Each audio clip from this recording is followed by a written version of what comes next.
নমস্কার, দেখছেন কলকাতা টিভি, সঙ্গে রয়েছে আমি স্বর্ণালী। শুরু করছি সংবাদ সারাদিন। শব্দবাজির জ্বালায় মেট্রোর কামরায় উঠে পড়ে কুকুর। বাঁশদ্রোণীতে মেট্রোর কামরায় উঠে পড়ে একটি কুকুর। পরে কুকুরটিকে মেট্রো থেকে বের করা হয়। একেবারে দেখতে পাচ্ছেন সেই ছবি, মেট্রোর মধ্যে কিভাবে উঠে পড়ে একটি কুকুর। শব্দবাজির জ্বালাতেই মেট্রোর কামরার মধ্যে উঠে পড়ে এই কুকুর। দেখতে পাচ্ছেন সেই ছবি, মেট্রোয় মানুষের ভিড় এবং সেই মানুষের ভিড়ের মধ্যে কুকুরটিও যাচ্ছে। শব্দবাজির জ্বালায় মেট্রোর কামরায় উঠে পড়ে এই কুকুরটি। বাঁশদ্রোণীতে মেট্রোর কামরায় উঠে পড়ে এই কুকুর। পরে কুকুরটিকে মেট্রো থেকে বের করা হয় বলেই জানা যাচ্ছে। শব্দবাজির কারণেই, মূলত শব্দবাজির থেকে ভয় পেয়ে এই কুকুরটি মেট্রোর কামরায় উঠে পড়ে।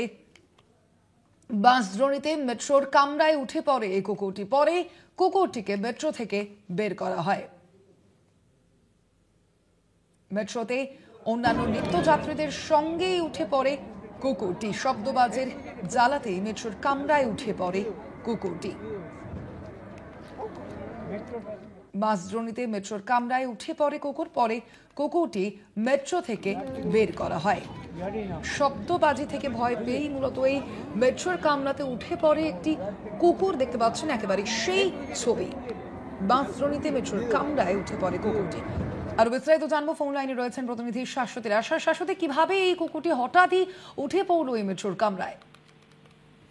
দেখো, কার্যত এত পরিমাণে শব্দবাজি কালকে দীপাবলির রাতে কেটেছে এবং সেই কারণে আতঙ্কগ্রস্ত হয়ে সে মেট্রো স্টেশনে উঠে পড়ে এবং বাঁশদ্রোণী এলাকায় যেহেতু খোলা মেট্রো স্টেশন এবং সেখান থেকে কুকুরটি একেবারে ভেতরে ঢুকে যায় এবং তারপর মেট্রোর কামরায় উঠে যায়। যাত্রীদের মধ্যে আতঙ্ক ছড়ায়, অনেকেই উত্তেজিত হয়ে পড়েন, কিন্তু পরবর্তী স্টেশনে তাকে আরপিএফ দিয়ে নামিয়ে দেওয়া হয়েছে এবং সম্পূর্ণ সুরক্ষিতভাবে মেট্রো স্টেশন থেকে বার করে তাকে আবার পথে বার করে দেওয়া হয়েছে এবং কোনো রকম ভাবে যাতে কুকুরটিও কোনো রকম ভাবে আহত না হয় এবং যাত্রীরাও যাতে সুরক্ষিত থাকে সেই দিকে কিন্তু মেট্রো রেল কর্তৃপক্ষ গুরুত্বপূর্ণ ভূমিকা পালন করেছেন।